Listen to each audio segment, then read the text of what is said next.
मौर्य साम्राज्य भारतीय इतिहास का स्वर्ण युग था, लेकिन फिर जैसे कोई खूबसूरत सपना टूटता है वैसे ही यह साम्राज्य धूल में मिल गया। आखिर कैसे और क्यों?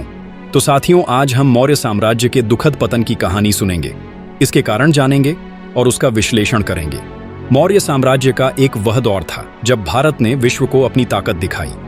321 ईसा पूर्व में चंद्रगुप्त मौर्य ने नंद वंश को हराकर एक नए युग की शुरुआत की। उनके गुरु चाणक्य की बुद्धिमत्ता और सम्राट अशोक की दूरदर्शिता ने इस साम्राज्य को अजेय बनाया। इतिहासकार हेमचंद्र राय चौधरी अपनी पुस्तक political history of ancient India में लिखते हैं कि पाटलिपुत्र विश्व का सबसे समृद्ध शहर था, जहां व्यापारी, विद्वान और कारीगर एक साथ फलते फूलते थे। लेकिन 232 ईसा पूर्व में अशोक की मृत्यु के बाद यह स्वर्णिम सपना चूर चूर होने लगा। आखिर क्या हुआ मौर्य एम्पायर को? आइए इस दुखद कहानी के कारणों को समझें। इतिहासकारों के अनुसार कमजोर उत्तराधिकारी मौर्य साम्राज्य के पतन का प्रमुख कारण था। अशोक जैसे महान शासक के बाद उनके उत्तराधिकारी जैसे दशरथ और बृहद्रथ साम्राज्य को संभाल नहीं पाए। रोमिला थापर अपनी किताब Ashoka and the decline of the Mauryas में कहती हैं कि इन कमजोर शासकों के पास न तो अशोक जैसा विजन था, न ही चाणक्य जैसी रणनीति। बृहद्रथ मौर्य वंश का आखिरी शासक था, जो इतना असहाय था कि उनके अपने सेनापति पुष्यमित्र शुंग ने 185 ईसा पूर्व में उसकी हत्या कर दी। यह एक साम्राज्य का नहीं बल्कि एक युग का अंत था। आर्थिक कमजोरी ने भी मौर्य एम्पायर को कमजोर करने में महत्वपूर्ण योगदान दिया। मौर्य साम्राज्य की भव्यता को बनाए रखने के लिए धन चाहिए था, लेकिन राजकोष खाली हो रहा था। डी कोसंबी अपनी पुस्तक an introduction to the study of Indian history में लिखते हैं कि अशोक के बौद्ध मठों को दान और कर छूट ने खजाने पर भारी बोझ डाला। पतंजलि के लेख बताते हैं कि बाद के मौर्य शासकों को मूर्तियां तक बेचनी पड़ी। सोचिए, एक समय विश्व का सबसे धनी साम्राज्य इस कदर लाचार हो गया। साथियों, क्षेत्रीय विद्रोह और बाहरी आक्रमण ने भी मौर्य साम्राज्य के पतन में आग में घी का काम किया।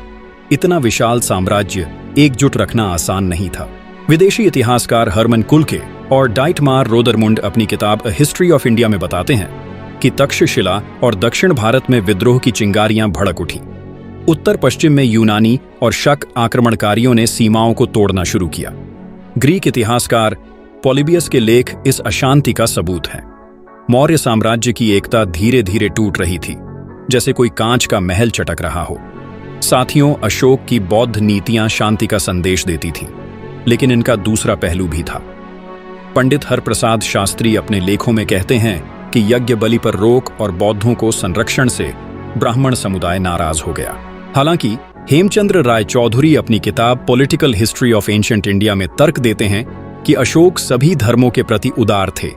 फिर भी अशोकावदान बताता है कि पुष्यमित्र शुंग के सत्ता में आने के बाद बौद्धों पर अत्याचार बढ़े। यह सामाजिक टकराव मौर्य साम्राज्य की नींव को खोखला कर रहा था। दोस्तों, आइए अब मौर्य साम्राज्य के पतन का भारत पर क्या प्रभाव पड़ा, इसकी चर्चा कर लेते हैं। सबसे पहला प्रभाव यह हुआ कि मौर्यों ने जिस अखंड भारत के सपने को साकार किया था वह टूटने लगा। रामशरण शर्मा अपनी पुस्तक एंशिएंट इंडिया में लिखते हैं कि मौर्य पतन के बाद भारत छोटे छोटे राज्यों में बंट गया। शुंग, सातवाहन और छेटी जैसे वंश उभरे, लेकिन वह एकता फिर कभी न लौटी। दूसरा प्रमुख प्रभाव बौद्ध धर्म के पतन के रूप में दिखाई देता है। अशोकावदान के अनुसार शुंगों के शासन में बौद्ध धर्म को संरक्षण कम हुआ और वैदिक धर्म ने जोर पकड़ा। अशोक का शांति का संदेश धीरे धीरे कमजोर पड़ने लगा। साथियों, मौर्यों के पतन के बाद सांस्कृतिक बदलाव भी एक प्रमुख प्रभाव के रूप में हमारे सामने आता है। पाटलिपुत्र की रौनक फीकी पड़ी, लेकिन नए क्षेत्रों में कला और व्यापार का विकास हुआ। भारत पर बाहरी आक्रमणों का रास्ता भी मौर्य पतन के बाद खुल गया। कुल्के और रोदरमुंद की ए हिस्ट्री ऑफ इंडिया में लिखा है कि कमजोर सीमाओं ने यूनानी और शक आक्रमणों को मौका दिया। साथियों, मौर्य साम्राज्य का पतन भारत के इतिहास में एक दुखद अध्याय की तरह हमारे सामने आता है।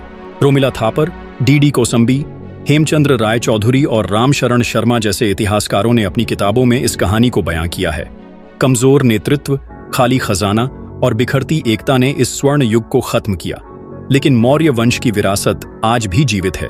जो हमें अशोक के शिलालेखों में, सांची के स्तूपों में और हमारे इतिहास के हर पन्नों में दिखाई देता है। दोस्तों, आपको क्या लगता है, क्या मौर्य साम्राज्य की एकता को बचाया जा सकता था? और क्या मौर्य का पतन नहीं हुआ होता तो भारत का इतिहास कुछ अलग होता?